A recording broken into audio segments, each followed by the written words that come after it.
فسيكفيكهم الله وهو السميع العليم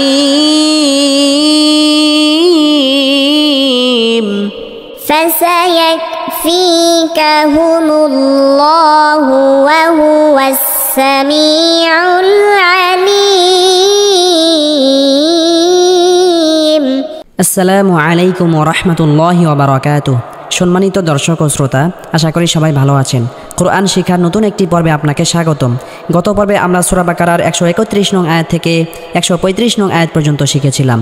আজকে আমরা এই ভিডিওতে সূরা বাকারার 136 নং আয়াত থেকে 140 নং আয়াত পর্যন্ত শিখব ইনশাআল্লাহ।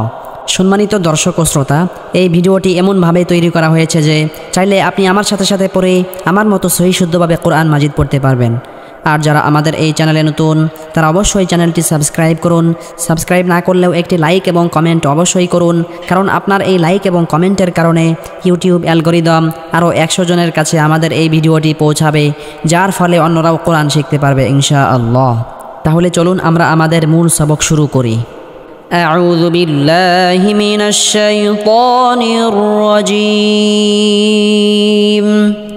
বিসমিল্লাহির রহমানির রহিম। প্রথমত আমরা এই আয়াতের কিছু অংশ রিডিং পড়ব।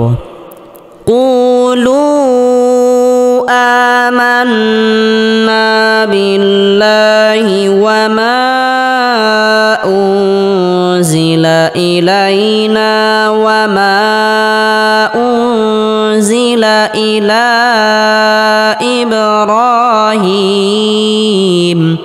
কফ ওয়াও পেশ কু, লাম ওয়াও পেশ লু, কুলু।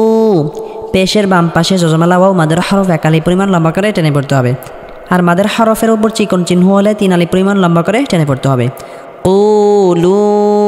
হামজা খারা জবর আ, কোনো হরফের উপর খারা জবর হলে 1 আলিফ পরিমাণ লম্বা করে টেনে পড়তে হবে। মিম নুন জবর মান, নুনে বা মিমে তাজদিদ হলে সর্বাবস্থায় গুন্নাহ করে পড়তে হবে। আমান নুন আলিফ জবর না, আমান্না। জবরের বাম পাশে খালি আলিফ মাদের হরফ 1 আলিফ পরিমাণ লম্বা করে টেনে পড়তে হবে। বা লাম জার বিল, লাম খারা জবর লা, বিল্লাহ হাজার হি, বিল্লাহি। আমান্না বিল্লাহি। ওয়াও জবর ওয়া, মিম আলিফ জবর মা, ওয়া মা। জবরের বাম পাশে খালি আলিফ মাদের হরফ 1 আলিফ পরিমাণ লম্বা করে টেনে পড়তে হবে, আর মাদের হরফের উপরে যদি চিকন চিহ্ন আসে তাহলে 3 আলিফ পরিমাণ লম্বা করে টেনে পড়তে হবে। ওয়া মা।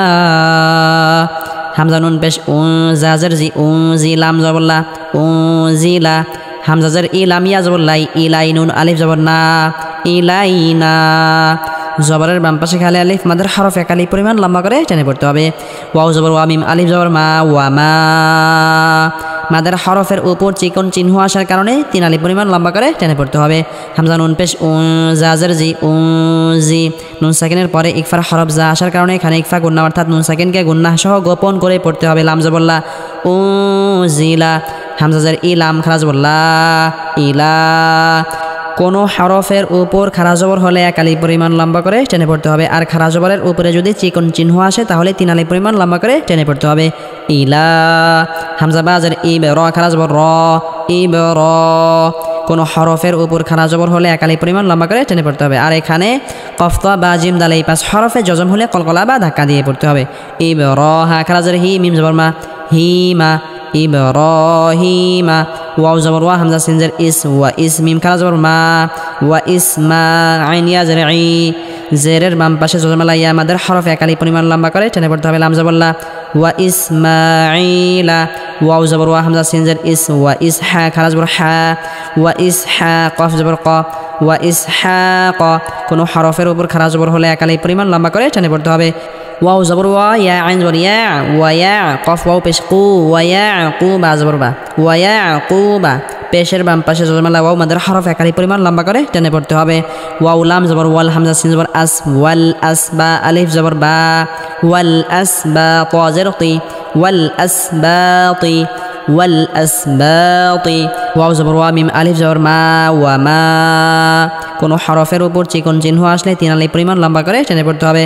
হামজা ওয়াও পেশ উ, পেশের বাম পাশে জজমালা ওয়াও মাদের হরফ 1 আলিফ পরিমাণ লম্বা করে টেনে পড়তে হবে।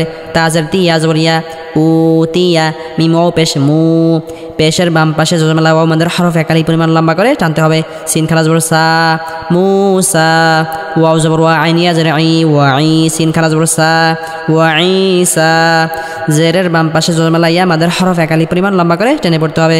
সিন খালা জবর সা ওয়া ঈসা, ওয়াও জবর ওয়া মিম আলিফ জবর মা ওয়া মা কোনো হরফের উপর চিকন চিহ্ন আসলে 3 আলিফ পরিমাণ লম্বা করে টেনে পড়তে হবে। ওয়া মা, হামজা ওয়াও পেশ উ, পেশের বাম পাশে জজমালা ওয়াও মাদের হরফ 1 আলিফ পরিমাণ লম্বা করে টানতে হবে। তাজের তি ইয়া নুন জবর ইয়ান উ তিয়ান, নুনে বা মিমে তাজ দিতে হলে সর্বাবস্থায় গুন্নাহ করে পড়তে হবে। উ তিয়ান, নুন জবর না বা ইয়া জার বি, বা ইয়া জার বি ইয়া ওয়াও পেশ ইউ না বি ইউ, পেশের বাম পাশে জজমালা ওয়াও মাদের হরফ 1 আলিফ পরিমাণ লম্বা করে টেনে পড়তে হবে। নুন জবর না না বি ইউ না, উ তিয়ান না বি ইউ না, উ তিয়ান না বি ইউ না, মিম রজের মির রবা জবর রব, মির রব বাজের বিহা মিম জের হিম, মির রব্বিহিম, মির রব্বিহিম। সম্মানিত দর্শক ও শ্রোতা, আমরা এখন এই আয়াতটি পড়ব। আমার সাথে সাথে আপনিও পড়ার জন্য চেষ্টা করবেন, তাহলে আপনার পড়াও সহি শুদ্ধ হবে ইনশাআল্লাহ। قولوا آمنا بالله وما أنزل إلينا وما أنزل إلى إبراهيم. قولوا آمنا بالله وما أنزل إلينا وما أنزل إلى إبراهيم. قولوا آمنا بالله وما أنزل إلينا وما أنزل إلى إبراهيم. قولوا آمنا بالله وما أنزل إلينا وما أنزل إلى إبراهيم. وما أنزل إلى إبراهيم وإسماعيل وإسحاق ويعقوب والأسباط. وما أنزل إلى إبراهيم وإسماعيل وإسحاق ويعقوب والأسباط. وما أنزل إلى إبراهيم وإسماعيل وإسحاق ويعقوب والأسباط. وما أنزل إلى إبراهيم وإسماعيل وإسحاق ويعقوب والأسباط.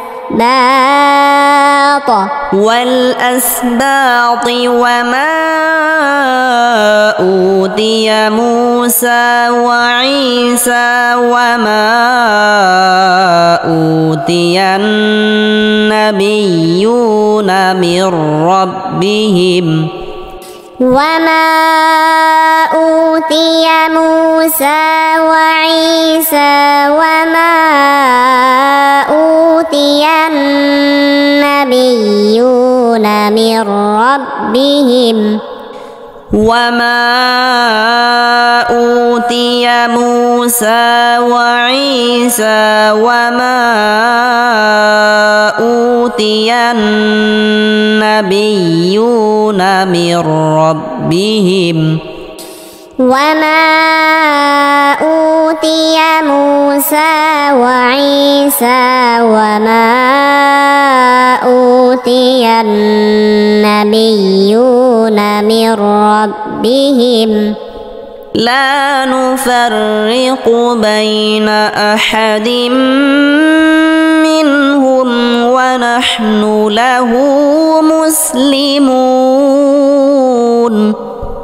লাম আলিফ জবর লা জবরের বাম পাশে খালি আলিফ মাদের হরফ এক আলিফ পরিমাণ লম্বা করে টেনে পড়তে হবে নুন পেশ নু ফা র জবর ফার নু ফার রাজের রি নু ফার রি কফ পেশ কু লা নুফাররিকু বা ইয়া জবর বাই নুন জবর না বাইনা হামজা জবর আহা জবর হা আহা দাল মিম দুই জার ডিম আহাদিম মিমে বা নুনে তাজদিদ হলে সর্বাবস্থায় গুন্নাহ করে পড়তে হবে মিম নুন জার মিন হা মিম পেশ হুম মিন হুম আহাদিম মিন হুম ওয়াও জবর ওয়া নুন হা জবর নাহ ওয়া নাহ নুন পেশ নু ওয়া নাহনু লাম জবর লা হা উল্টা পেশ হু লাহু কোনো হরফের উপর উল্টা পেশ হলে একালি পরিমাণ লম্বা করে টেনে পড়তে হবে মিম সিন পেশ মুসলাম জল্লি মুসলিম মিম ওয়াও পেশ মু মুসলিমু মুসলিমু নুন জবর না মুসলিমুনা পেশের বাম পাশে জজমলা ওয়াও মাদের হরফের পরের হরফ ওয়াকফ করলে তিন আলিফ পরিমাণ লম্বা করে টেনে পড়তে হবে মুসলিমুন লা নুফাররিকু বাইনা আহাদিম মিনহুম ওয়া নাহনু লাহু মুসলিমুন لا نفرق بين أحد منهم ونحن له مسلمون لا نفرق بين أحد منهم ونحن له مسلمون لا نفرق بين أحد منهم ونحن له مسلمون فإن آمنوا بمثل ما آمنتم به فقد اهتدوا فإن آمنوا بمثل ما آمنتم به فقد اهتدوا এখানে মিমে গুন্নাহ করে পড়তে হবে মিম সাকিনে দুই জায়গায় গুন্না হয় মিম সাকিনের পরে বা আসলে গুন্না হবে আর মিম সাকিনের পরে মিম আসলে গুন্না হবে বাকি কোনো জায়গায় মিম সাকিনে গুন্না হবে না আমানতুম বিহি ফাকাদ ইহতাদাউ فإن آمنوا بمثل ما آمنتم به فقد اهتدوا فإن آمنوا بمثل ما آمنتم به فقد اهتدوا وإن تولوا فإنما هم في شقاق وإن تولوا فإنما هم في شقاق وإن تولوا فإنما هم في شقاق وإن تولوا فإنما هم في شقاق فسيكفيكهم الله وهو السميع العليم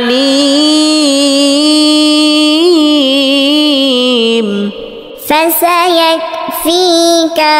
الله وهو السميع العليم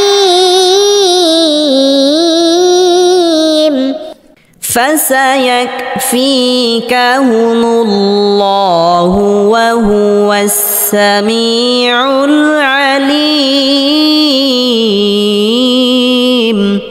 فسيكفيكهم الله وهو السميع العليم صبغة الله صبغة الله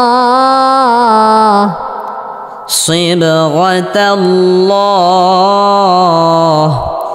صبغة الله ومن أحسن من الله صبغة ومن أحسن من الله صبغة ومن أحسن من الله صبغة ومن أحسن من الله صبغة ونحن له عابدون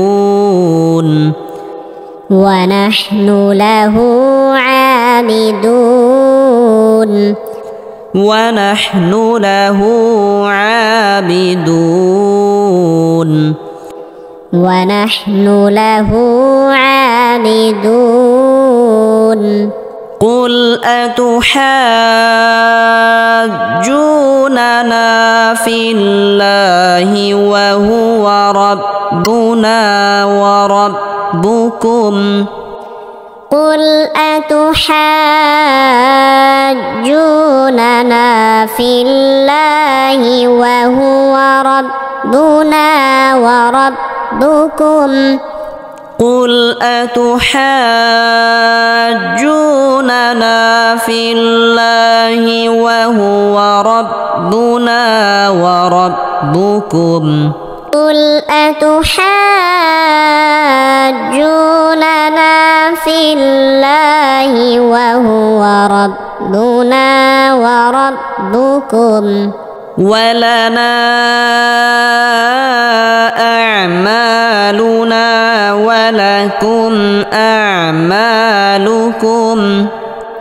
ولنا أعمالنا ولكم أعمالكم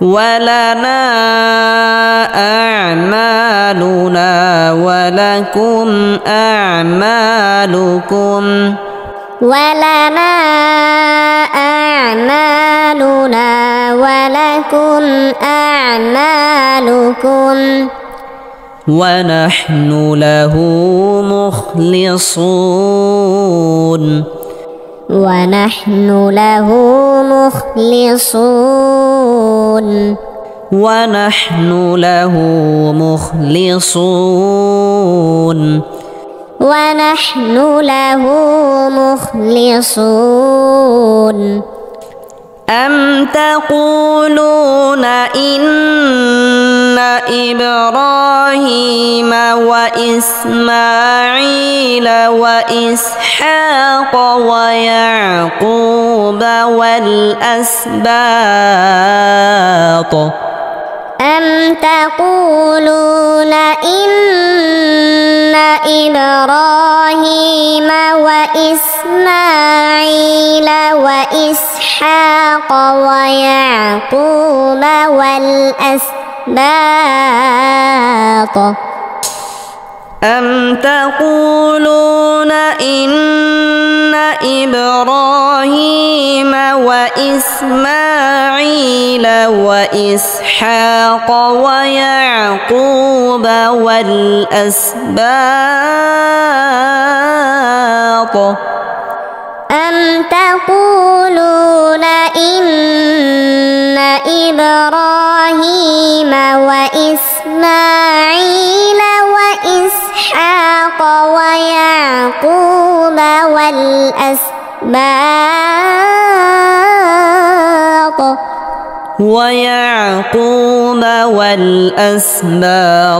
كانوا هودا أو نصارى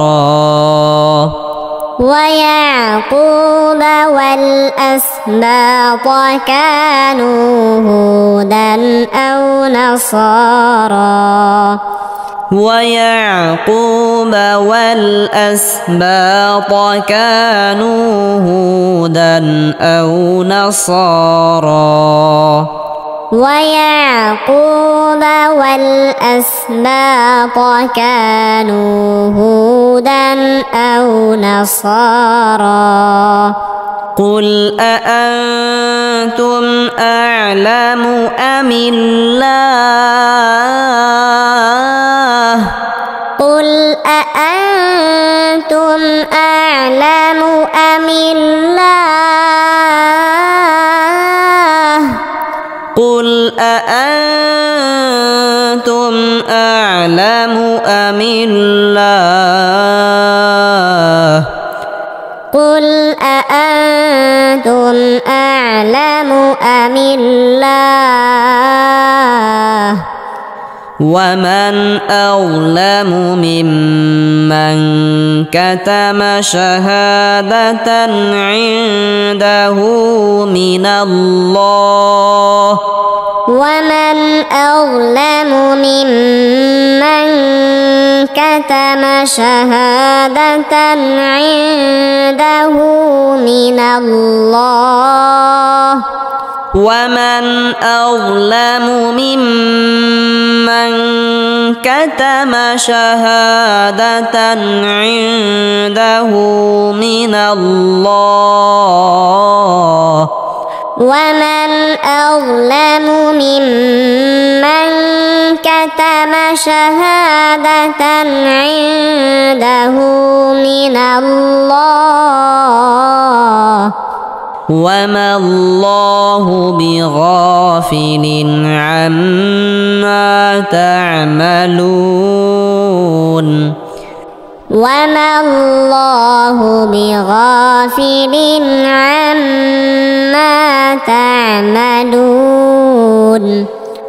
وما الله بغافل عما تعملون وما الله بغافل عما تعملون সম্মানিত দর্শক ও শ্রোতা, পরবর্তী পর্বে আমরা সূরা বাকারার 141 নং আয়াত থেকে শিখব ইনশাআল্লাহ। যারা আমাদের এই চ্যানেলে নতুন তারা অবশ্যই চ্যানেলটি সাবস্ক্রাইব করে রাখুন এবং এই ভিডিওতে একটি লাইক এবং একটি কমেন্ট করুন।